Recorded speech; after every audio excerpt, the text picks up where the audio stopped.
भैया, सॉरी भाई, sorry sorry sorry. Exam exam exam, क्या है एग्जाम? इस एग्जाम में अपने पेन से लिखने वाला हूँ मैं और अपने इंच पटरी से पेज पर लाइन खींचने वाला हूँ मैं। 3 घंटे के पेपर में 2 घंटा सोने वाला हूँ मैं। क्या ये है एग्जाम? नहीं नहीं नहीं, ये नहीं है एग्जाम। तो क्या है एग्जाम? तो भाई लोग तुम लोग कमेंट करो क्या है एग्जाम, क्योंकि आई डोंट नो।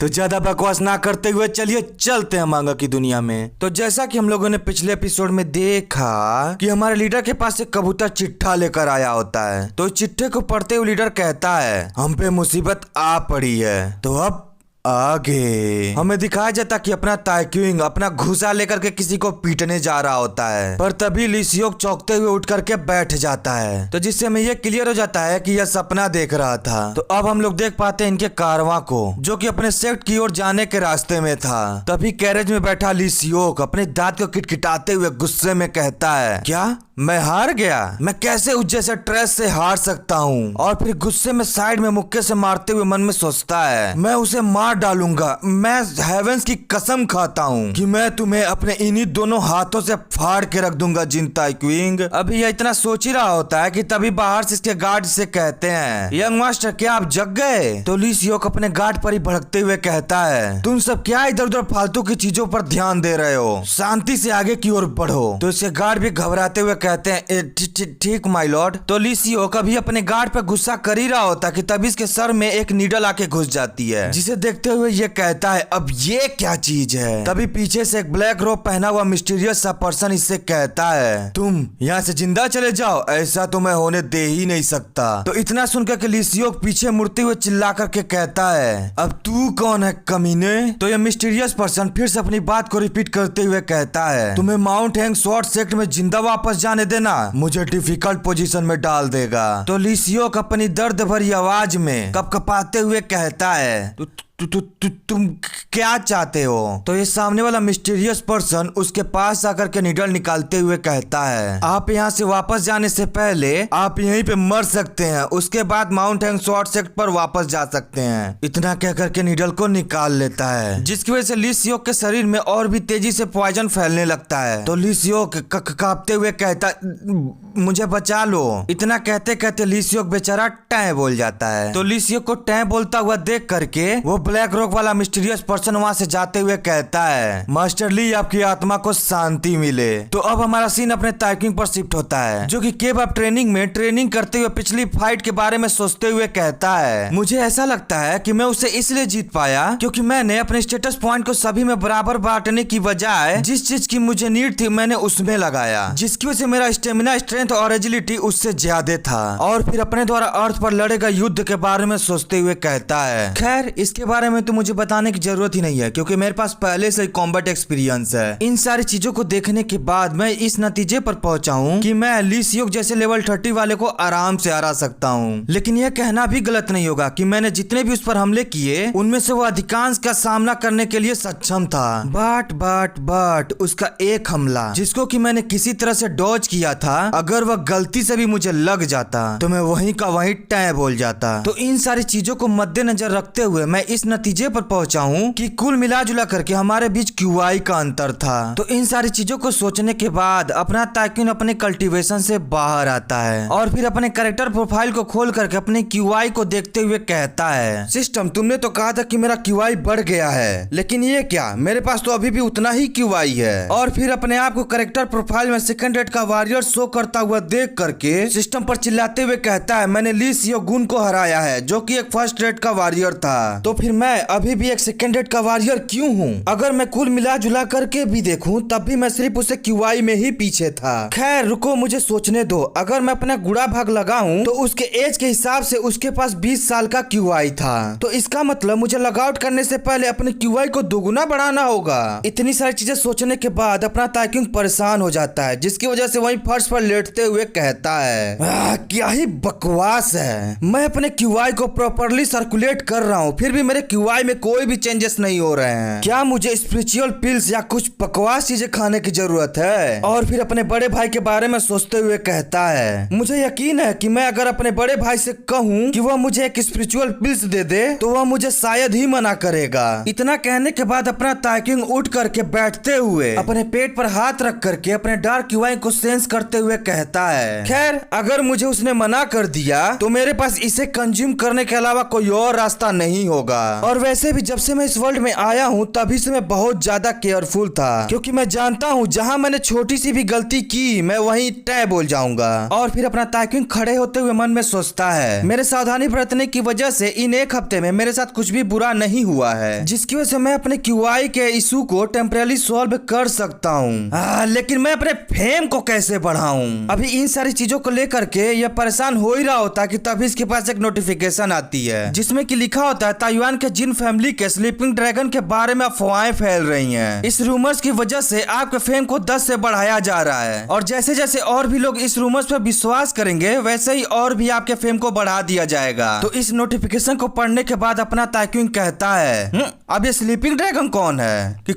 क्या ये मैं हूँ? और फिर अपने फेम को 2-3 पॉइंट से बढ़ता हुआ देख करके कहता है, वो मजा आ गया। तो अब हमारा सीन सीधे रात का दिखाया जाता है, जहाँ की जिन फैमिली के कुछ लोग आपस में बात कर रहे होते हैं कि हम लोग को यहाँ सडनली क्यों बुलाया गया है। तो दूसरा कोई इसका रिप्लाई देते हुए कहता है, वही तो मैं भी तुमसे पूछ रहा हूँ कि हम लोग को यहाँ क्यों बुलाया गया है, और यहाँ तक कि हम लोग को यहाँ बुलाने का रीजन तक भी नहीं बताया गया है। इसकी ऐसी बातें सुन करके पहले वाला पर्सन कहता है, ऐसा इसलिए क्योंकि छोटा फैमिली अभी बहुत छोटा है, आई मीन यंग है, जिसकी वजह से वो फॉर्मल प्रोसीजर्स और मैनर्स के बीच ज्यादा डिफरेंस को नहीं जानता है। तो इसके सामने बैठा पर्सन चाय की चुस्की लेते हुए इससे कहता है, मुझे ऐसा लगता है कि अंततः उन्होंने अपने पोजीशन को सीरियसली लेने का निर्णय कर लिया है, और ऐसा इसलिए है क्योंकि उनकी सबसे बड़ी वीकनेस जो कि थर्ड यंग मास्टर के रूप में थी उसके स्ट्रांग होने की वजह से वह भी दूर हो गई। तो इन लोगों की ऐसी गपशप सुनने के बाद तीसरा बंदा इन लोगों से कहता है, मुझे यकीन है कि एल्डर्स काफी डिसअपॉइंटेड हुए होंगे, क्योंकि मुझे ऐसा लगता है कि थर्ड यंग मास्टर से रिलेटेड इस इंसिडेंट को वे लोग अपने एडवांटेज के रूप में यूज करना चाहते थे। तभी इन्हीं लोगों में से कोई कहता है,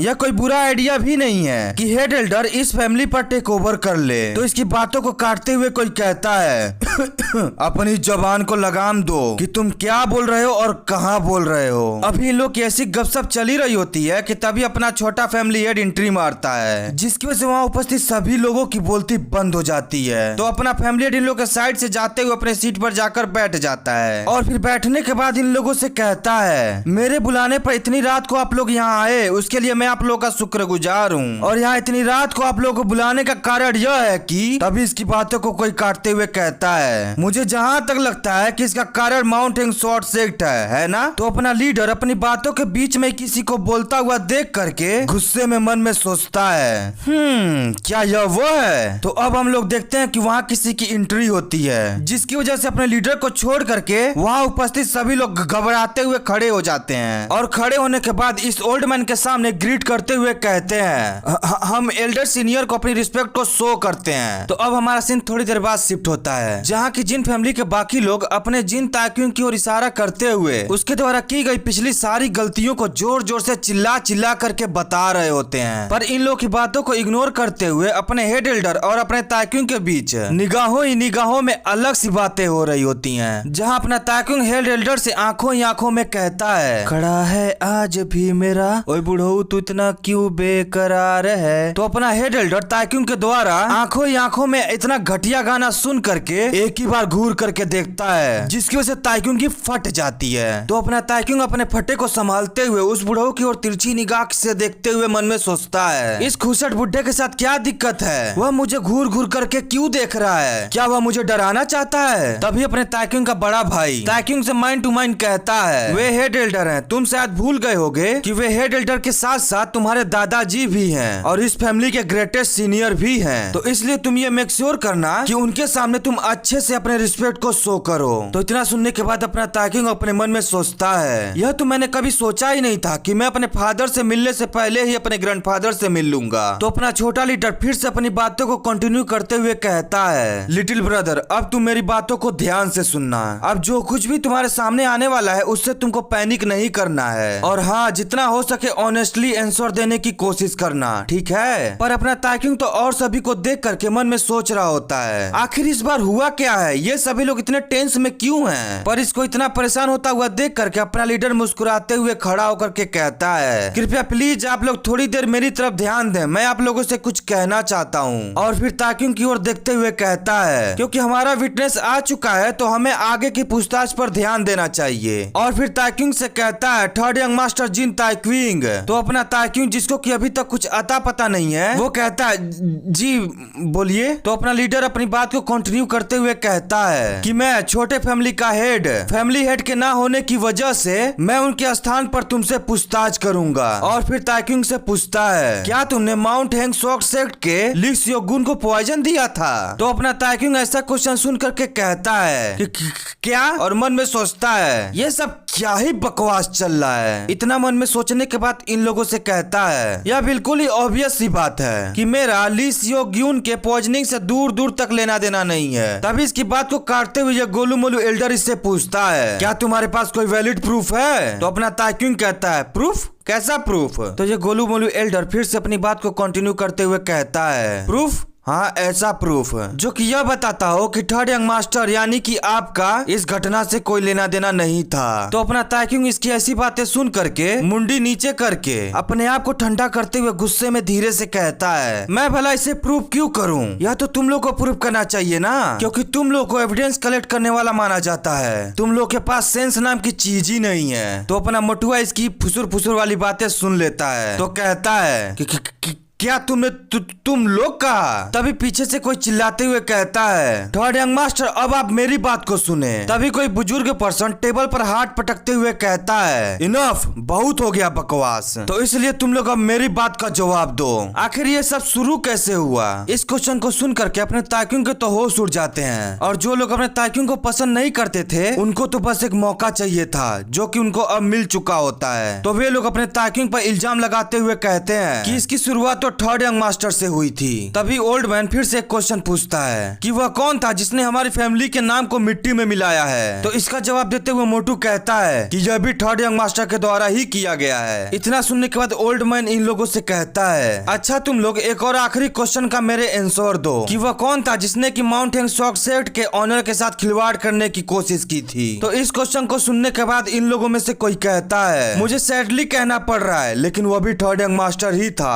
तो इन सारी गलतियों को गिनाने के बाद वह बुढ़ा अपनी दाढ़ी सहलाते हुए कहता है, तो इन सभी की ऐसी प्लॉटिंग देखने के बाद अपना ताइक्यूंग गुस्से में मन में सोचता है, इन कमीनों को तो देखो, ये सभी मिल करके मुझे फंसा रहे हैं। तभी इन्हीं में से कोई जो कि अपने छोटे लीडर को सपोर्ट करता है वो उठ करके चिल्लाते हुए कहता है, लेकिन तीसरे यंग मास्टर ने तो फेयर मैच लड़ा था। तो इसकी बातों का विरोध करते हुए ये पर्सन कहता है, फेयर, आज एक घंटा उसने इस मैच में डेफिनेटली पॉइजन का यूज किया था। तो तुम ही बताओ ये फेयर मैच कैसे हो सकता है। क्या तुम हम लोग को सिचुआन के टांग फैमिली समझ रखे हो। तो अब हमें कहानी सुनाने वाला टांग फैमिली के बारे में बताता है कि सिचुआन की टांग फैमिली जो कि मूरिंग वर्ल्ड की एक स्किल्ड एसिनेशन फैमिली है जो कि अपने पॉइजन आर्ट्स को यूज करने के लिए फेमस है। तो इसके ऐसे बिना किसी सबूत के आरोप को सुन करके ये बियर्ड वाले पर्सन उठ करके चिल्लाते हुए कहते हैं, लेकिन थर्ड यंग मास्टर ने तो कहा कि उन्होंने ऐसा कुछ नहीं किया है। तो इनके इस बात को सुन करके यह पर्सन फिर से कहता है, वेल ऑफ कोर्स वह तो ऐसा कहेगा ही। तो फिर से यह बियर्ड वाला पर्सन अपनी छाती को ठोकते हुए अपनी बातों को कंटिन्यू करते हुए कहता है, और हाँ वह मैं ही था जिसने कि मास्टर ली के यहाँ जाने से पहले उसके शरीर की जांच की थी। हालांकि उसे कुछ माइनर इंटरनल इंजरीज तो थी लेकिन वह किसी भी पॉइजन से अफेक्टेड नहीं था। तभी इसकी बातों को काटते हुए अपने लीडर का विरोधी यह अजीब सा मूंछ रखने वाला पर्सन कहता है, यदि आवश्यक हो तो इस वार को रोकने के लिए हमें हमारे थर्ड यंग मास्टर की सिर को काट करके उनको पेश करना चाहिए। इसकी ऐसी बात को सुन करके अपना ताइक्यूंग तो बेचारा गुस्से में सिर्फ दांत को पीसते ही रह जाता है। तभी इसकी बात को काटते हुए ये दाढ़ी वाला पर्सन चिल्लाते हुए कहता है, तो तुम्हारी हिम्मत कैसे हुई ऐसा कुछ कहने की। तो इसकी बातों का रिप्लाई देते हुए अजीब सा मूंछ रखने वाला पर्सन कहता है, क्या मैंने कुछ गलत कहा। अब तुम मेरी बात को ध्यान से सुनो, यह तो तुम भी जानते होगे कि माउंट हैंग सॉक सेक्ट हमारे मेन फैमिली से भी कहीं ज्यादा स्ट्रॉन्ग है। तो इसलिए हम दोनों सेक्ट के बीच अगर गलती से भी युद्ध हुआ तो हमारे सैकड़ों लोग मारे जाएंगे या तो घायल हो जाएंगे। और मुझे तो यह भी डर है कि कहीं हमारी पूरी फैमिली खत्म ना हो जाए। तो अगर मेरी मानो तो हम लोग इससे बच सकते हैं, हमें बस उन्हें थर्ड यंग मास्टर को ही तो सौंपना है। तो यह सुन करके वहाँ थोड़ी देर के लिए सन्नाटा छा जाता है। तो वहाँ सन्नाटा छाया हुआ देख करके यह अजीब सी मूंछों वाला एक क्रीपी सी हंसी देते हुए कुछ कहने जा ही रहा होता है कि तभी अपना लीडर गुस्से में अपने किलिंग इंटेंट को रिलीज करते हुए बोलता है, ओए क्या तुम्हारे कहने का ये मतलब है कि बिना किसी वैलिड प्रूफ के मैं अपने छोटे भाई को उन लोगों को सौंप दूं? क्या तू पागल हो गया है? तो अपने लीडर को इतने गुस्से में देख करके ये अजीब से मूंछों वाला घबराते हुए कहता है, नहीं मेरे कहने का मतलब ये नहीं था। पर अपना लीडर तो कहाँ मानने वाला था, वो और भी गुस्से में कहता है, अगर आज फैमिली लॉर्ड यहाँ होते तो क्या तुम लोग ऐसी बकवास करने की हिम्मत होती? और गुस्से में अपने आपा को खोने वाला ही होता है, लेकिन तभी अपने आप को किसी तरह से शांत करते हुए एक लंबी सी सांस लेता है। तो अपने छोटे लीडर को इतने गुस्से में देख करके अपना ताकिंग और हेड एल्डर दोनों चौंक जाते हैं। तो अब अपना लीडर अपने आप को शांत करने के बाद इन लोगों से कहता है, मैच बिल्कुल फेयर था। और रही बात ली सियोग्यून को पॉइजन देने की, मुझे लगता है कि वह किसी के द्वारा प्लॉट किया गया है। आई एम श्योर कि आप सभी लोग जानते हैं कि यही सही है। तो क्या आप लोग एनिमी के डर की वजह से उनके सामने सरेंडर करने की तैयारी कर चुके हैं? हालांकि मैं नहीं जानता कि इन सब के पीछे कौन है, लेकिन मैं यह निश्चित रूप से कह सकता हूँ कि माउंट हैंगसवर्थ सेक्ट ने अपनी तलवारें उठा ली हैं और हम लोग ये भी नहीं जानते कि वे लोग कब तक यहाँ आएंगे। और इस चीज को रोकना भी हमारे लिए नामुमकिन है, या मैं यूँ कहूँ कि अब बहुत देर हो चुकी है। इस सिचुएशन में हम लोग एक ही काम कर सकते हैं, और वह यह है कि हमें उनके सामना करने की जरूरत है। यदि आप लोग जीना चाहते हैं और अपनी फैमिली को प्रोटेक्ट करना चाहते हैं तो उठो और अपने आदमियों को इकट्ठा करो और युद्ध की तैयारी करो। यदि आप लोग को अभी भी नहीं समझ में आया तो बेशक आप लोग मेरे भाई के लाइफ को उन लोगों को पेश कर सकते हैं, जिसकी वजह से आप लोग अपना पूरा जीवन शर्मसार होकर के जिएंगे। खैर यह वैसे कोई बुरा विचार भी नहीं है। अपने लीडर के ऐसा खून खौला देने वाली स्पीच को सुन करके वहाँ सभी लोग खामोश हो जाते हैं। पर तभी अपना हेड एल्डर ताली बजाते हुए कहता है, इम्प्रेसिव। तो हेड एल्डर का ऐसा रिएक्शन देख करके फैमिली मेंबर के साथ साथ लीडर भी चौंक जाता है। तो इधर ताकिंग थोड़ा टेंशन आते हुए मन में सोचता है, फाइनली बॉस अब भौंकने वाला बोलने वाला है। तो अब हेड एल्डर अपनी जगह से खड़ा होते हुए कहता है, मैं हमेशा से सोचता था कि छोटा फैमिली हेड बस एक यंग लड़का है, लेकिन आज जब मैंने उसको इस तरह से बोलते हुए देखा तब मुझे पता चला कि वह छोटा लड़का बड़ा होकर के एक शानदार आदमी बन गया है। और फिर लीडर की ओर देखते हुए लीडर से कहता है, मैं तुम्हें इस तरह से कार्य करता हुआ देख करके काफी इम्प्रेस्ड हुआ हूँ, और वास्तविक तौर पे मैं कहूँ तो फैमिली के छोटे फैमिली हेड के रूप में इसी तरह से कार्य करना चाहिए। तो अपना छोटा लीडर माफी मांगते हुए हेड एल्डर से कहता है, मेरे पास्ट के केयरलेस बिहेवियर के लिए मुझे माफ कर दीजिए। तो इसकी ऐसी बातें सुन करके हेड एल्डर इसके कंधे पर थपथपाते हुए कहता है, अभिमान से ही प्राइड को बढ़ाया जा सकता है, तो इसलिए छोटे फैमिली हेड के रूप में तुम्हें माफी मांगने की कोई जरूरत नहीं है। और रही बात जो हमारे दरवाजे पर बिस्टों का झुंड आने वाला है, तो यह तो कॉमन सी बात है कि हम लोग उनसे साथ में मिलकर फाइट करेंगे। और फिर साइड में देखते हुए गुस्से में कहता है, फैमिली के कोर मेंबर्स की हिम्मत कैसे हुई ऐसे बेहूदगी सी बात करने की कि हम लोग इस युद्ध को रोकने के लिए किसी अपने के जीवन का सौदा उन लोगों से करेंगे।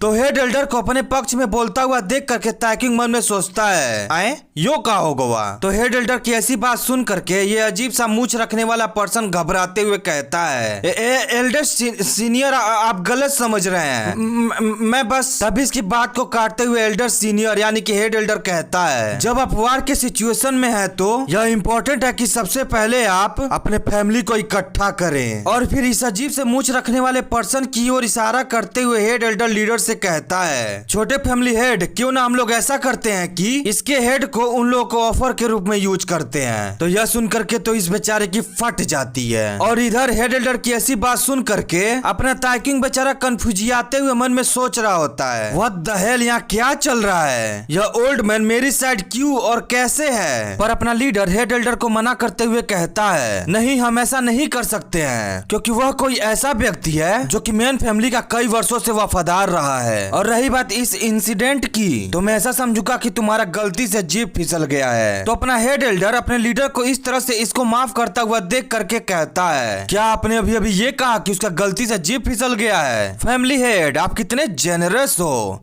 तो ठीक है, मैं उसकी तरफ से जवाबदेही के रूप में आज मैं यहीं रुकूंगा और इन लोगों के बिहाफ पे मैं हेड एल्डर आपके प्रति अपने ग्रेटिट्यूड को पेश करता हूँ। तो हेड एल्डर को अपने छोटे फैमिली हेड के सामने इस तरह से झुकता हुआ देख करके मेन फैमिली से आए हुए एल्डर्स चौंकते हुए कहते हैं, हेड सीनियर, यह पूरी तरह से हमारी गलती थी, तो प्लीज आप ऐसा मत करिए। तभी पीछे से ये मोटुआ भी इनको रोकते हुए कहता है, हम लोग थे जिन्होंने ये सारी गलती की थी। यदि आप हमारी जगह ऐसा करेंगे तो हम लोग शर्म के मारे जी नहीं पाएंगे। इधर अपना ताइक्यूंग इन लोग को ऐसी हरकतें करता हुआ देख करके मन में सोच रहा होता है, जिसने इस गधे को बचाया वो मेरा बड़ा भाई था, लेकिन फिर भी ये सब हेड एल्डर के सामने अपनी पूंछ क्यों हिला रहे हैं। पर तभी अपने ताइक्यूंग का ध्यान इन तीनों ओल्ड गीजर्स पर जाता है, जो कि अंदर ही अंदर एक क्रीपी सी हंसी हंस रहे होते हैं। तो इन लोगों को इस तरह से हंसता हुआ देख करके अपना ताइक्यूंग मन में सोचता है, मुझे इन लोगों को देख कर कितनी बैड फीलिंग क्यों आ रही है। इधर हम लोग देखते हैं हेड एल्डर अपने ताइक्यूंग के बड़े भाई का हाथ उठाते हुए कहता है, क्योंकि फैमिली हेड अभी यहाँ नहीं है तो इसलिए उनकी जगह छोटा फैमिली हेड लेगा। तो इसलिए अब हमें इस इंसिडेंट के लिए छोटे फैमिली हेड का समर्थन करने की जरूरत है, क्योंकि अगर हम लोग एक साथ छोटे फैमिली हेड के लीडरशिप में आते हैं तो वे बास्टर हमारे मेन फैमिली के खिलाफ कुछ नहीं कर पाएंगे। तो इतना सुन करके वहाँ उपस्थित सभी लोग कहते हैं, हम आपके ऑर्डर को हम्बली एक्सेप्ट करेंगे। तभी अपना लीडर हेड एल्डर्स अपने हाथ को छुड़ाते हुए कहता है, थैंक यू। तो अब अपने प्लान को पूरा होता हुआ देख करके हेड एल्डर अपने ताइक्यूंग की ओर घूरते हुए एक अंदरूनी मुस्कान देता है, जिसकी वजह से अपना ताइक्यूंग चौंकते हुए मन में सोचता है, यह नहीं हो सकता, क्या यह सब उसके प्लान का हिस्सा था। अभी इतना सोच ही रहा होता है कि तभी बाहर से हड़बड़ी में भागता हुआ एक गार्ड आ करके इन लोगों को एक चिट्ठा दिखाते हुए कहता है, माउंट हैंग या माउंट हैंग शॉक सेक्ट की तरफ से एक मैसेज आया है। तो उस चिट्ठे को लेकर के अपना छोटा लीडर खोलता है, जिसमें कि लिखा होता है, mortal enemies under the heaven. तो अब हमें कहानी सुनाने वाला mortal enemies under the heaven के बारे में बताता है कि इसका मतलब यह है कि ये दोनों से एक्टर सेम स्काई के अंडर को एग्जिस्ट नहीं कर सकते हैं और एक दूसरे के एग्जिस्टेंस को मिटाने के लिए ये दोनों जो हो सकेगा वे सब करेंगे। तो अब अपना लीडर उस चिट्ठे को पढ़ने के बाद उस चिट्ठे को अपने हाथ में दबाते हुए चिल्ला करके ऑर्डर देते हुए कहता है, इसी वक्त से मेन फैमिली बैटल की तैयारी करना शुरू कर दे। तो इन सारी सिचुएशन की होने की वजह से ताइक्यूंग के पास कई सारे नोटिफिकेशन आते हैं, जिनमें की लिखा होता है, माउंट हैंग शॉर्ट सेक्ट ने ताइवान के जिन फैमिली के खिलाफ युद्ध की घोषणा कर दी है और इस युद्ध को दोनों पक्षों ने स्वीकार कर लिया है और माउंट हैंग शॉर्ट सेक्ट ने यह खुद से डिसाइड कर लिया है कि आप लोग उनके फैक्शन के एनिमीज हैं। तो इसलिए अगर आप यहाँ से भाग भी जाते हैं तो आपको डिसएडवांटेज के साथ साथ मिसफॉर्च्यून का भी सामना करना पड़ेगा।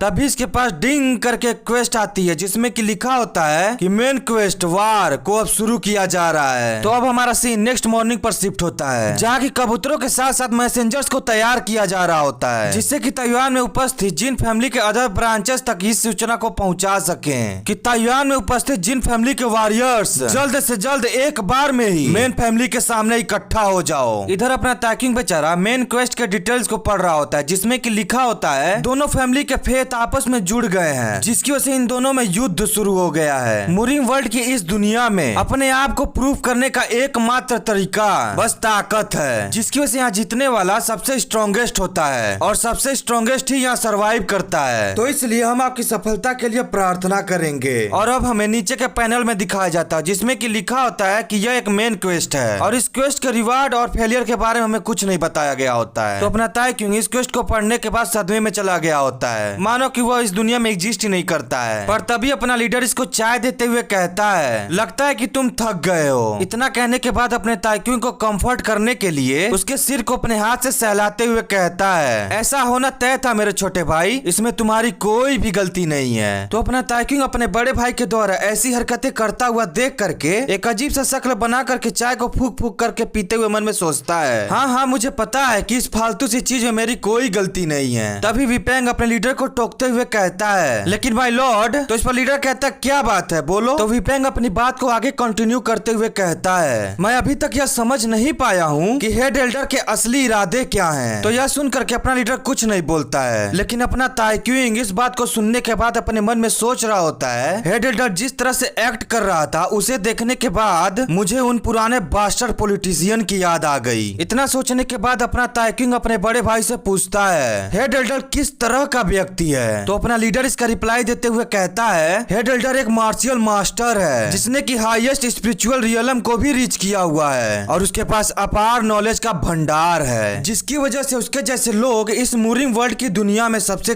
खतरनाक माने जाते हैं। तो यह सुनकर के ताक्युंग चौंकते हुए कहता है वो इतना स्ट्रांग है। तो अपना लीडर फिर से अपनी बात को कंटिन्यू करते हुए कहता है जिसकी वजह से अन्य एल्डर्स उसकी कमांड के अंदर आते हैं और वह इस प्रकार का व्यक्ति है जो कि शैडो में छुप करके दूसरों को मैनिपुलेट करता रहता है और वो अपनी पोजीशन का यूज करके मैनिपुलेट किए गए एल्डर्स को ऑर्डर देता है, जिसकी वजह उस समय का करंट लीडर उसके अंडर आने पे मजबूर हो जाता है और वह ऐसा दशकों से करता हुआ आ रहा है। जब हेड एल्डर ने पहले मीटिंग में हमारा साइड लिया तब वह मेरे द्वारा कहे गए एक एक वर्ड्स को ध्यान से मार्क कर रहा था, जिसकी वजह से मुझे पूरा यकीन है कि उसके पास कोई गलत उद्देश्य है। तो अब विपेंग गुस्से में अपने दांत को किटकिटाते हुए कहता है वे सभी मरना डिजर्व करते हैं क्योंकि वे सभी विश्वासघाती कुत्ते हैं। माय लॉर्ड, जब हेड एल्डर ने आपको सजेस्ट किया था कि आप इस कुत्ते को मार करके उन लोगों को ऑफर कर सकते हैं तो मैं पर्सनली चाहता था कि आप इसको एक्सेप्ट कर लें। विपेंग की ऐसी बातें सुन करके लीडर अपनी चुप्पी को तोड़ते हुए कहता है अगर मैंने ऐसा कर दिया होता तो अब तक इंटरनल फाइट चालू हो गई होती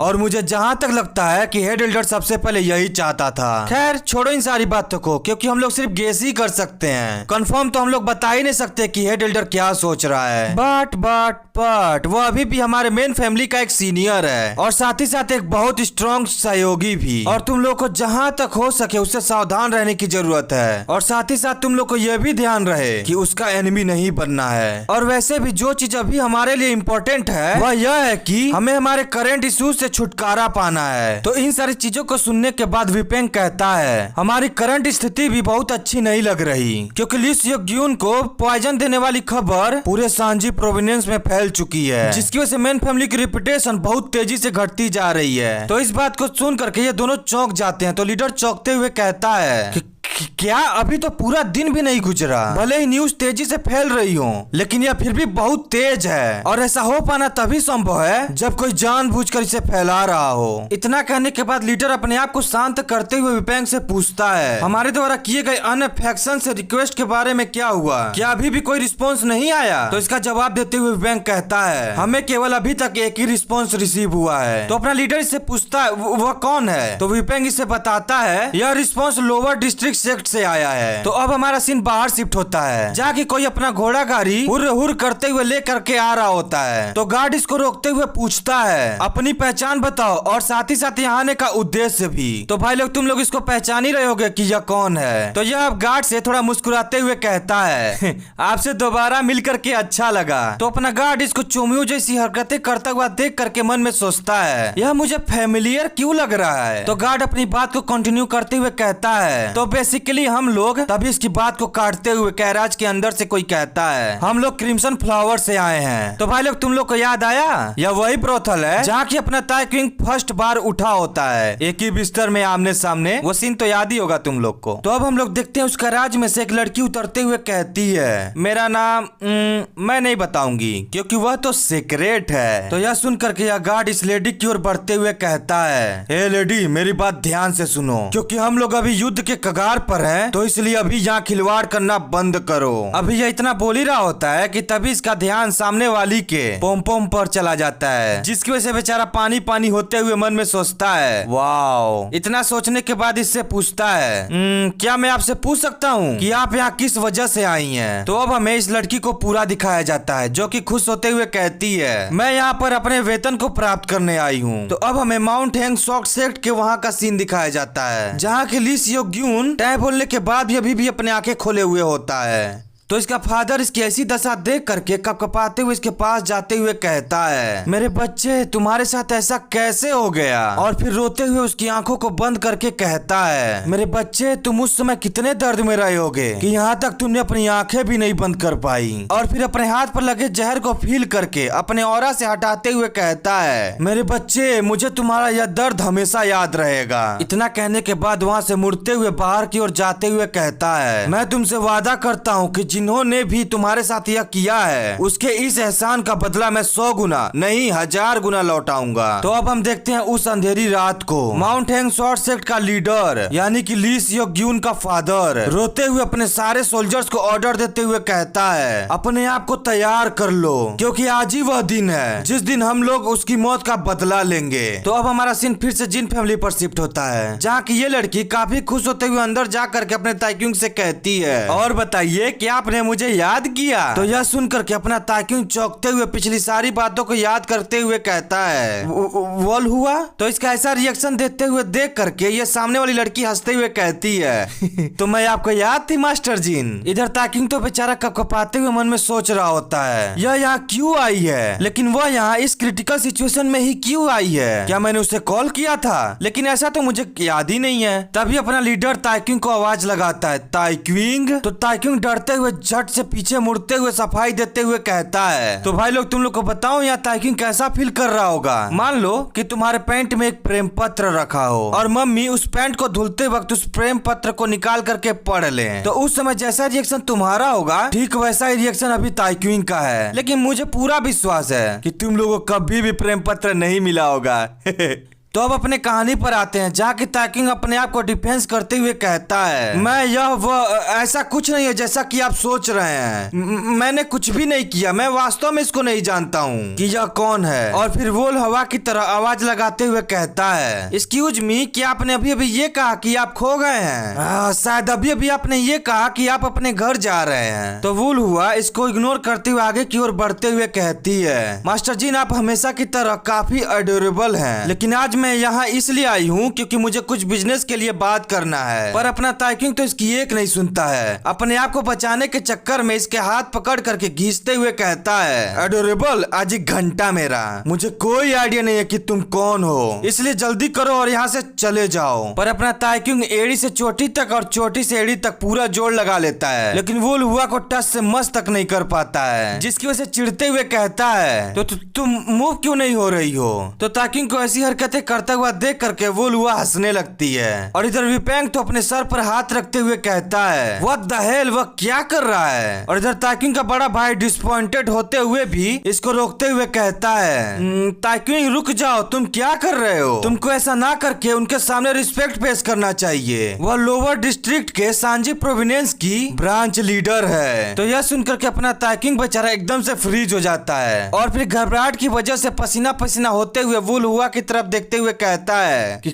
क्या। तो यह सुनकर के वुल हुआ एक स्माइल पास करती ही है कि तभी ताइक्यूंग के पास एक नोटिफिकेशन आता है कि इसका नाम यून सियो वुल है और यह लेवल 50 की है। तो इसके इतने ज्यादा लेवल को देख करके ताइक्यूंग की और फट जाती है। तो देख रहे हो भाई लोग, अपने ताइक्यूंग ने 1 लीटर की बचा डाली थी और वो भी तब जब वह कल्टीवेटर भी नहीं था। तो भाई लोग मैं बस तुम लोगों से एक ही बात कहूंगा कि लानत है तुम लोगों पे, मुझे लगता है कि तुम लोग की गर्लफ्रेंड होगी ही नहीं, यह मैं 100% लिख के दे सकता हूँ। तो अब हमारा सीन थोड़ी देर बाद दिखाया जाता है, जहाँ की वुल हुआ बैठने के बाद इन लोगों से अपना इंट्रोडक्शन देते हुए कहती है आप लोग मुझे अनुमति दीजिए जिससे कि आप लोगों को मैं अपने बारे में प्रॉपर इंट्रोडक्शन दे सकूं। मैं लोअर डिस्ट्रिक्ट की सांजी ब्रांच की लीडर वुल हवा हूँ। तो यह सुनने के बाद तीनों भी अपना इंट्रोडक्शन देते हैं, जिसमें से पहला विपेंग कहता है मैं विपेंग हूँ। दूसरे नंबर पे अपना लीडर कहता है मैं ताइवान के जिन फैमिली का छोटा लीडर जिन वी क्यूंग हूँ। और इधर ताइक्यूंग बेचारा धीरे से फुसफुसाते हुए कहता है मैं जिन ताइक्यूंग हूँ। तो इसको ऐसे फुसफुसाता हुआ देख करके वुल हुआ इसके मजे लेते हुए कहती है मुझे किसी इंडिविजुअल को सुनने में थोड़ी कठिनाई हो रही है। इतना सुनने के बाद ताइक्यूंग को ये दोनों घूर के देखते हैं, जिसकी वजह से थोड़ा घबराते हुए कहता है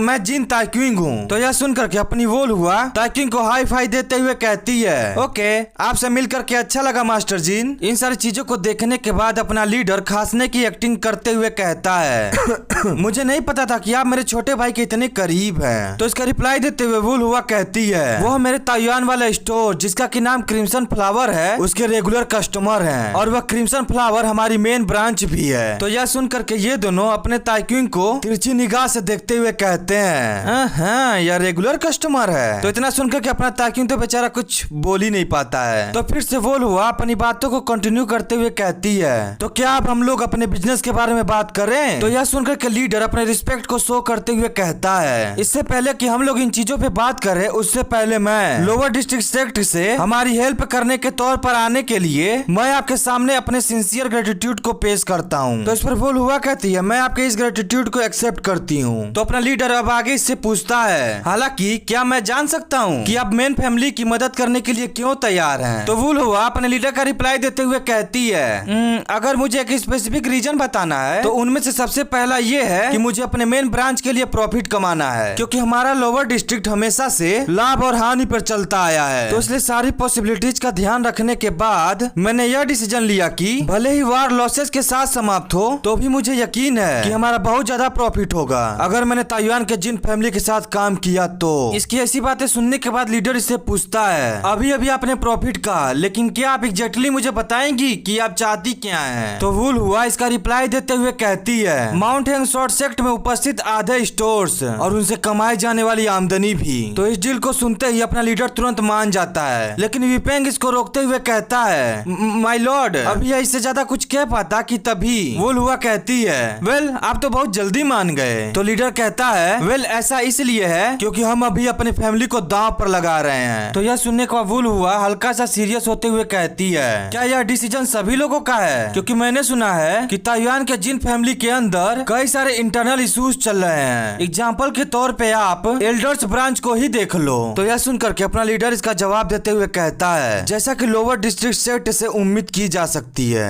कि आप लोग बहुत कुछ जानते हो, तो इसलिए मैं आपको इस बारे में पहले ही बता देता हूँ कि आपको इस मामले की चिंता करने की कोई आवश्यकता नहीं है। तो इसलिए आप निश्चिंत होकर के अपने आगे की रिक्वेस्ट को बताइए कि आप हमारी हेल्प क्यों करना चाहती हैं। इतना सुन करके वुल हुआ पहले तो शांति से कहती है, सेकंड रीजन यह है कि, और तभी एक प्यारा सा शक्ल बनाते हुए कहती है, क्योंकि मैं मास्टर जिन को बहुत ज्यादा पसंद करती हूँ। तो यह सुनकर के अपना लीडर चौंकते हुए कहता है, एक्सक्यूज मी, मैं कुछ समझा नहीं। तो अपने लीडर को इग्नोर करते हुए वुल हुआ अपनी बात को कंटिन्यू करती है, क्योंकि मास्टर जिन बस यंग ही नहीं है बल्कि बहुत ही ज्यादा गुड लुकिंग भी हैं और उनकी बॉडी भी अच्छी है और उनकी पर्सनालिटी भी क्यूट है और भी बहुत सी चीजें वुल हुआ कहती है, लेकिन उन चीजों को हम लोग को दिखाया नहीं जाता है। तो इन सारी चप्पड़ चप्पड़ को सुन करके अपना लीडर परेशान होते हुए मन में सोचता है, मुझे नहीं पता कि ये औरत मजाक कर रही है कि नहीं। तो अब हमारा कहानी सुनाने वाला आकर के हम लोग को बताता है कि उन लोगों की ऐसी बातचीत अगले 1 घंटे तक चलती रही। तब जा करके उन दोनों के बीच यह कॉन्ट्रैक्ट बना कि लोअर डिस्ट्रिक्ट सेक्ट का माउंट हैंग शॉर्ट सेक्ट के आधे स्टोर और गुड्स पर कंट्रोल होगा, और साथ ही साथ जिन फैमिली के द्वारा लोअर डिस्ट्रिक्ट सेक्ट को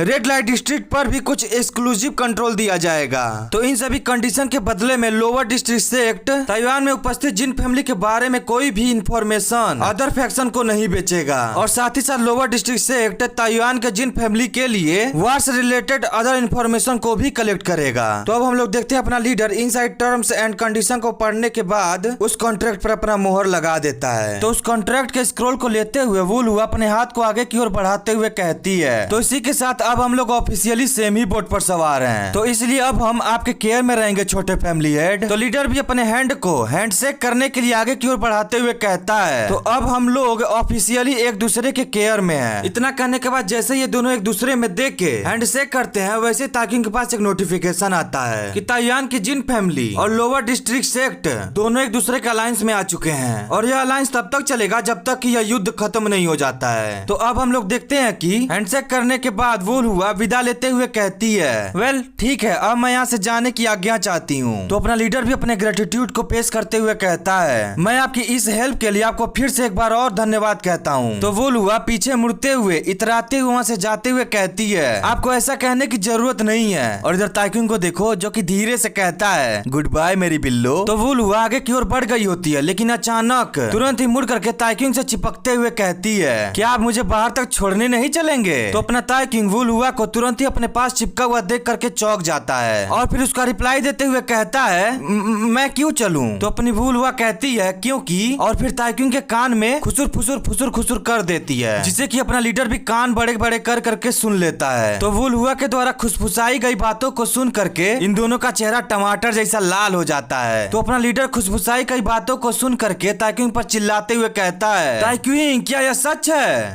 क्या सच में यही सच है? तो अपना ताइक्यूंग लीडर को इग्नोर करते हुए कहता है, मैं तो चला उसे छोड़ने। तो यह सुनकर के अपना लीडर बेचारा चिल्लाते रह जाता है, ताइक्यूंग मेरे छोटे भाई। तो अब हमारा सीन रात में शिफ्ट होता है, जहाँ की मसाले जल रही होती हैं और अपना ताइक्यूंग कुछ देख करके अपने होठों को चबाते हुए मन में सोच रहा होता है यह बस एक गेम है, यह बस कुछ ग्राफिक्स और इल्यूजन्स हैं। तो जैसा कि हम लोग देख ही सकते हैं कि अपना ताइक्यूंग इन बच्चों को इतनी क्रूरता से मारा गया होता है, इसी चीज को देख करके परेशान हो रहा होता है। तो अब हम लोग देखते हैं कि अपना लीडर कपकपाते हुए एक बच्चे को ढकते हुए कह रहा होता है यह सब मेरी ही गलती है, क्योंकि मैं जानता था इन बच्चों में से कोई भी मार्शल आर्टिस्ट नहीं है, तब भी मैंने इन लोगों को भेजा। तभी पीछे से हेड एल्डर आते हुए कहता है यह बस युद्ध की वास्तविकता है छोटे फैमिली हेड, क्योंकि जीतने वाले को और हारने वाले को दोनों पक्षों को समान नुकसान होता है। माउंट हैंग शॉर्ट सेक्ट का फैमिली हेड ब्लेड ऑफ द ब्लेड ली चियोक बेई वह युद्ध के तरीकों से फैमिलियर है, क्योंकि उसने एक आवारा का जीवन जिया है। आवारा मीन्स खुला सांड जो कि किसी के अंडर में ना हो। तो हेड एल्डर फिर से अपनी बात को कंटिन्यू करते हुए कहता है तो आप उसके क्रूरलिटी का इस बात से ही पता लगा सकते हैं कि उसने इन बच्चों के साथ कैसा व्यवहार किया है। तो इसकी ऐसी बात सुन करके ताइक्यूंग अपने मन में सोचता है इस सिचुएशन को देखने के बाद मुझे ऐसा नहीं लगता कि उसे इस तरह से बात करनी चाहिए। पर तभी अपना लीडर गुस्से में पीछे मुड़ते हुए हेड एल्डर से कहता है कृपया अपनी जबान को लगाम दीजिए, क्योंकि ये सभी बच्चे हमारे ही परिवार के हिस्सा थे। तो हेड एल्डर रिप्लाई देते हुए कहता है नहीं, ये बच्चे वॉरियर से अलग नहीं थे और आगे भी इसी तरह और भी काउंटलेस मौतें होंगी, और यह भी संभव है कि हम लोग अभी बात कर रहे हो और उधर कहीं और भी हमारे बच्चे मर रहे हो। तो यह सुनकर के अपना लीडर और भी गुस्से में कहता है हेड एल्डर। पर हेड एल्डर तो इसकी बात को बीच में काटते हुए फिर से कहता है आप पहले से इस आउटकम को जानते थे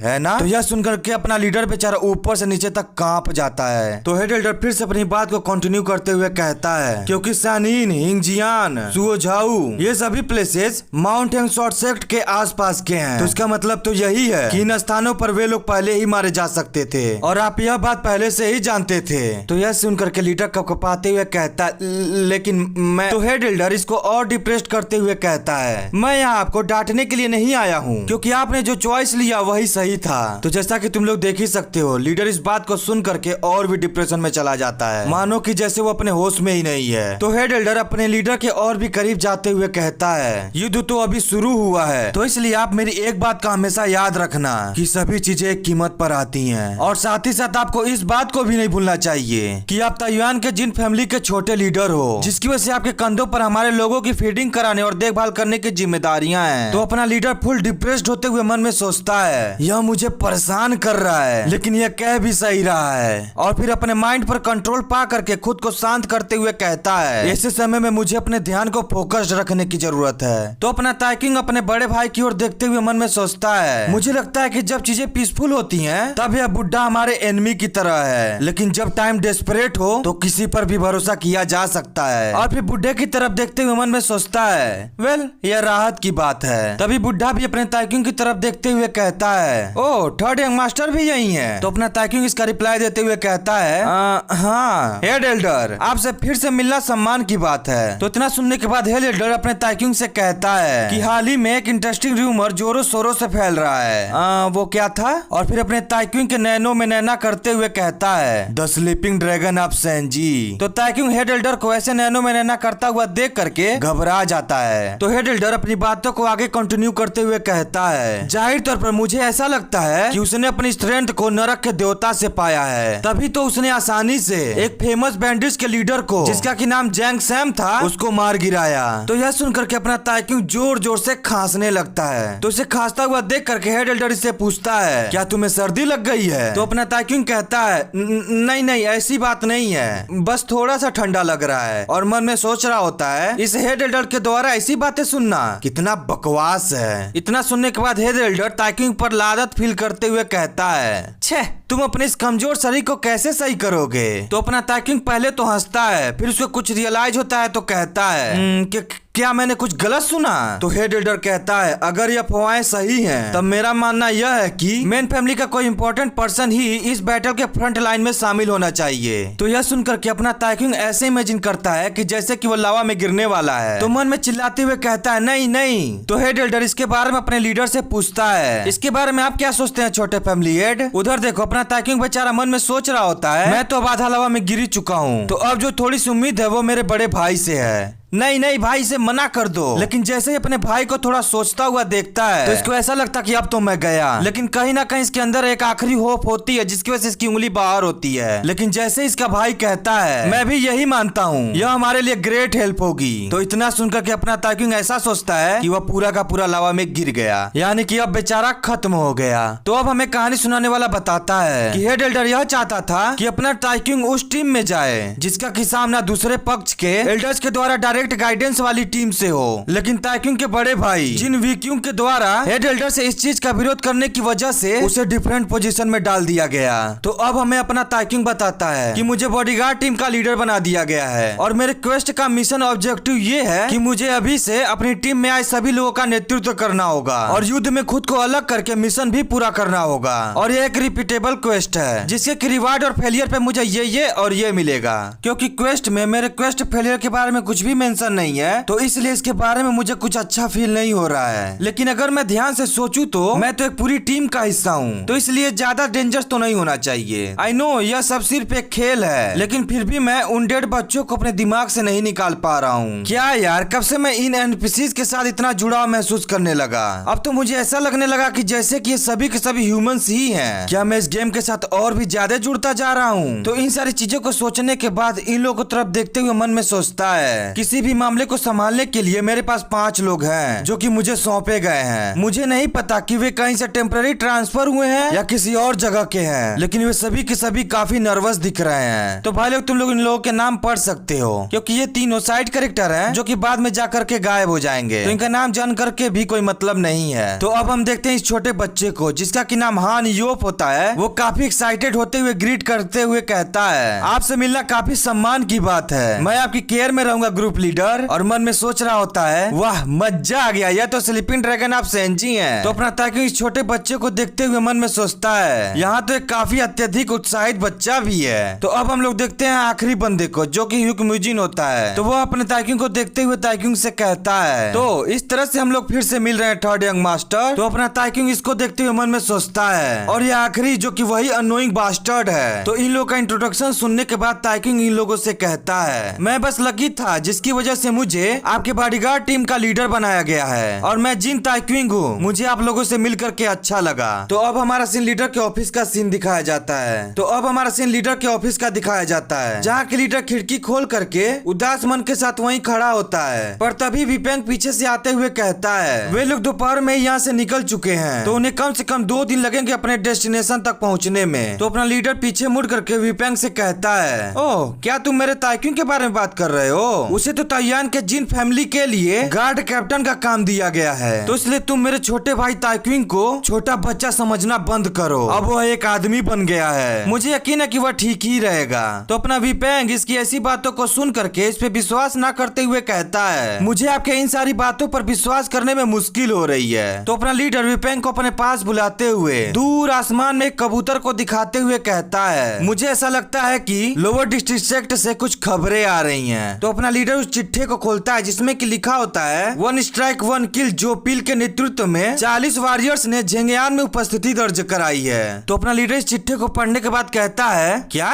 वे लोग पहले ही झेंगयान में हैं? भले ही वे लोग इलाइट फोर्स ही क्यों ना हो, लेकिन यह विश्वास करना कठिन है कि उन्होंने कुछ ही दिनों में सैकड़ों मील का रास्ता पार कर लिया है। और फिर अपने दिमाग में मैप के बारे में सोचते हुए कहता है अगर वे लोग हेंगसुई से गुजरेंगे तब जाकर के कहीं ताइवान में पहुंचेंगे, क्योंकि कुछ लोग अभी भी वहाँ से मेन फैमिली में वापस नहीं आए हैं। कहीं ऐसा तो नहीं है कि उस शैतान के द्वारा जो कि अपने क्रूअल और ब्रुटालिटी के लिए जाना जाता है, जिसका कि नाम 1 स्ट्राइक 1 किल जोपिल है, उसके द्वारा कहीं उन लोगों का पीछा तो नहीं ना किया जा रहा है। इतना सोचने के बाद लीडर विपेंग से चिल्लाते हुए कहता है विपेंग जल्दी करो और 50 आदमियों के साथ जल्द से जल्द झेंगयांग की ओर निकलो, क्योंकि हमें वहाँ सपोर्ट प्रोवाइड करनी है। तो यह सुन करके विपेंग कहता है रुक जाइए माय लॉर्ड। पर तभी लीडर को कुछ याद आता है जिसकी वजह से वो कांपती हुई आवाज में विपेंग से पूछता है तो ताइक्विंग कहाँ गया है? तो विपेंग बताता है झेंगयांग में माय लॉर्ड। तो अब हमारा सीन अपने ताइक्विंग के ग्रुप पर शिफ्ट होता है जहाँ की अपना ताइक्विंग इन लोगों को ट्रेनिंग कराते हुए कह रहा होता है फैल जाओ, ग्रुप बनाओ और अब एक लाइन में खड़े हो जाओ। इसके बाद फॉर्मेशन बनाओ। तो अपना ताइक्विंग इन लोगों के ऐसे फॉर्मेशन को बना हुआ देख करके मन में सोचता है, ओह यह ज्यादा समय भी नहीं हुआ उन्हें सिखाते हुए, और वैसे यह उतना बुरा भी नहीं है, वे उनके जैसे ही हैं, एफ रैंक हंटर के जैसे, जो कि मानक यूज के बारे में कुछ नहीं जानते हैं। लेकिन ये एनपीसीज उनसे बेहतर हैं, क्योंकि ये लोग क्यूआई के कुछ फॉर्म का यूज करना जानते हैं। तो भाई लोग मुझे कुछ समझ नहीं आया कि ये पागल यहाँ क्या सोच रहा है। कभी कह रहा है ये लोग उनके जैसे हैं और कभी कह रहा है ये लोग उनसे बेहतर हैं। अभी अपना ताइक्विंग अपने ख्यालों में खोया ही होता है कि तभी युकमुजिन गुस्से में अपने शील्ड को फेंकते हुए चिल्ला करके कहता है, मैं इसको अब और नहीं कर सकता। थर्ड यंग मास्टर, क्या आपके लिए वार मजाक है? क्योंकि तुम्हारी वजह से यहाँ हम अपने टाइम को बर्बाद कर रहे हैं। इसकी ऐसी हरकत देख करके ताइक्विंग अपने मन में सोचता है, मैं ही गधा हूँ जो कि अभी अभी इन हुतियों की तारीफ कर रहा था। तो मुजिन की ऐसी बातें सुन करके ये दोनों आपस में खुशफुसाते हुए कहते हैं, यह सही कह रहा है। तो दूसरा कहता है, यह उसके जैसा नहीं है जैसा कि हम लोग इंपेरियल आर्मी में किया करते थे। तो पहले वाला कहता है, मुझे लगता है कि वो हमें बैटल फॉर्मेशन की टेक्निक को सिखा रहा है। तो इन दोनों की ऐसी बात सुन करके ये छोटू कहता है, हो सकता है कि इन सब के पीछे हमारे ग्रुप लीडर का कोई उद्देश्य हो। तो यह सुन करके युकमुजिन इन लोग को और भड़काते हुए कहता है, इसका उद्देश्य वह बिल्कुल हेल जैसा होगा। यह वही थर्ड यंग मास्टर है जो कि अपने ट्रेनिंग को छोड़ देता था और वह बचपन से ही सिर्फ महिलाओं का पीछा करते हुए आया है, जिसकी वजह से वह युद्ध के बारे में कुछ नहीं जानता है। और यहाँ तक कि शायद ही उसे युद्ध के टैक्टिक्स के बारे में पता होगा। वह पहले इन सारी चीजों को लर्न करने के बजाय सिर्फ दुर्घटनाओं का कारण बनता रहा। उसके पास बस इतना ही है। और हाँ, जिस पर्सन की वजह से यह युद्ध शुरू हुआ है वह थर्ड यंग मास्टर ही है। तो अपना ताइक्विंग इसके पीछे जा करके स्कैरी लुक देते हुए कहता है, मुझे आशा है कि तुम्हें रियलाइज हो गया है कि तुम अभी क्या कर रहे हो। इसे साफ शब्दों में विद्रोह माना जाएगा। तो यह सुन करके युकमुजिन इस पे और चिल्लाते हुए कहता है, हाँ तो क्या हुआ? अगर यह एक विद्रोह है तो आप इसके बारे में क्या ही कर लेंगे?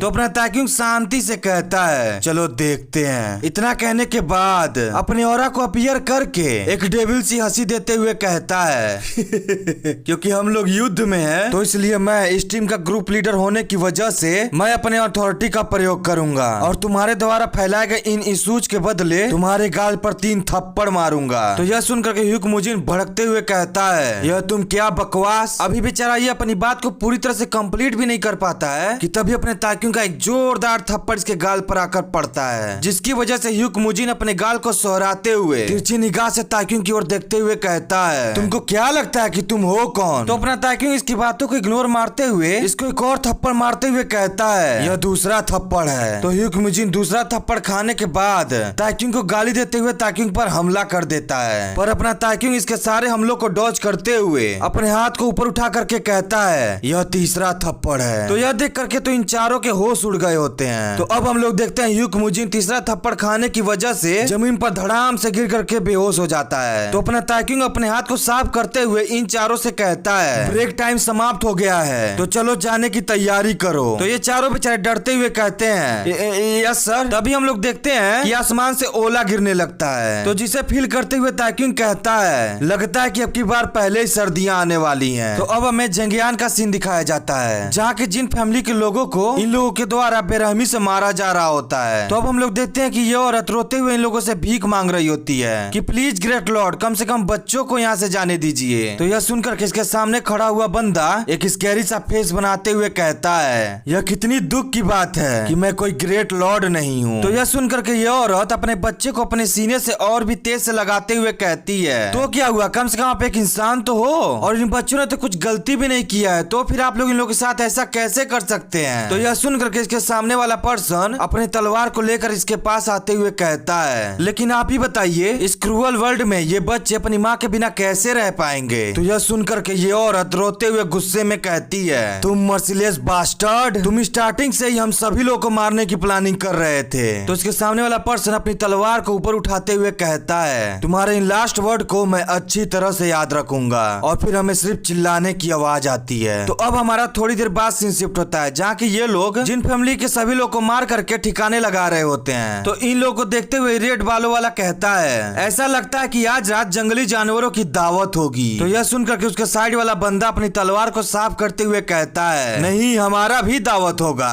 क्योंकि अगर जो सब कुछ ठीक रहा तो हम लोगों को 1000 सोने के सिक्के मिलेंगे। इस पर बिलीव करना थोड़ा कठिन है कि जिस दिन का हम लोग इंतजार कर रहे थे कि हम लोग कब ताइवान जान के जिन बास्टर्ड का शिकार करेंगे। लेकिन देखो वो आखिरकार दिन आ ही गया।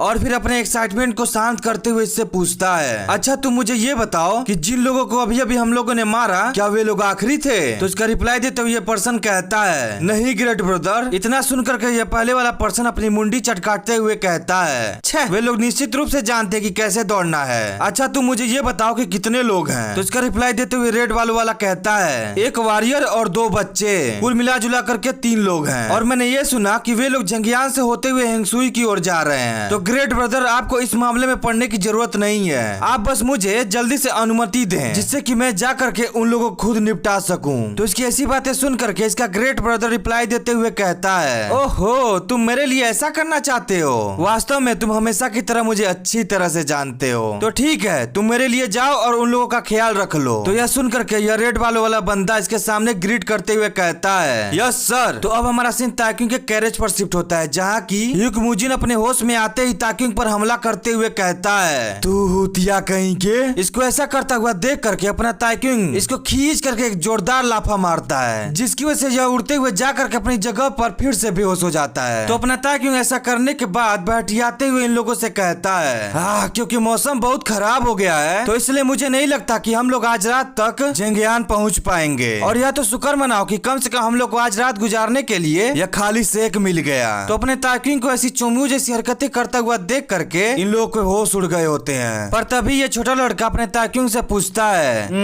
Group leader? तो अपना ताक्यूंग कहता है, हाँ बोलो। तो ये कहता है, हम सोच रहे थे कि हमारे पास खाली समय है तो अब हम लोग देखते हैं इस छोटे बच्चे के बातों का सपोर्ट करते हुए ये सभी लोग अपनी चमचमाती हुई आंखों से ताक्यूंग को देखने लगते हैं। तो अब अपना ताक्यूंग इन लोग का ऐसा फेस बना हुआ देख करके इन लोगों से कहता है, क्या तुम लोग और भी ट्रेनिंग करना चाहते हो? तो यह सुन करके ये सभी के सभी अपनी मुंडी जल्दी से हाँ में हिलाने लगते हैं। तो इन लोग का ऐसा रिएक्शन देख करके ताक्यूंग हंसते हुए कहता है, तो तुम गधों अभी बैठे क्यों हो? अपने अपने हथियार को उठाओ और बाहर चलो और इस युकमुजिन को अंदर ही रहने दो। तो अब हम लोग देखते हैं ये लोग बाहर निकलते हुए आपस में बात कर रहे होते हैं, बाहर कितनी ठंड है। तो दूसरा कहता है, वाह कितना ज्यादा स्नो गिर रहा है। तो अब हम लोग देखते हैं अपने ताक्यूंग को, जो कि अंदर अपने लंबे वाले भाले को पकड़ते हुए मन में सोच रहा होता है, इन बास्टर्ड को तो देखो, जब मैं पहली बार इन लोगों से ट्रेनिंग करा रहा था तब ये सभी लोग बेहद ही असंतुष्ट लग रहे थे, लेकिन अब देखो इन गधों को जो कि मुझसे इन लोगों को ट्रेनिंग कराने के लिए भीख मांग रहे हैं। और फिर एक क्रीपी सी हंसी देते हुए मन में सोचता है, जैसा कि मुझे लगा था कि लोगों को 100 बार ऑर्डर देने से बढ़िया उन लोगों को एक बार बहुत अच्छे से पीट देना अच्छा होता है। अभी यह ऐसी चीजें सोच ही रहा होता है कि तभी बाहर से इसके टीम के लोग इससे कहते हैं, ग्रुप लीडर वहाँ एक छोटा बच्चा है। तो यह सुनकर के इन लोगों से ताक्यूंग बाहर की ओर निकलते हुए कहता है, तुम लोगों का क्या मतलब है? और वैसे इन माउंटेन के बीच बच्चा क्यों होगा? इसी के साथ ये चैप्टर यहीं खत्म होता है। तो अगर वीडियो अच्छी लगी हो तो लाइक, फॉलो और सब्सक्राइब करो। मिलते हैं नेक्स्ट एपिसोड में, तब तक के लिए बाय।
है।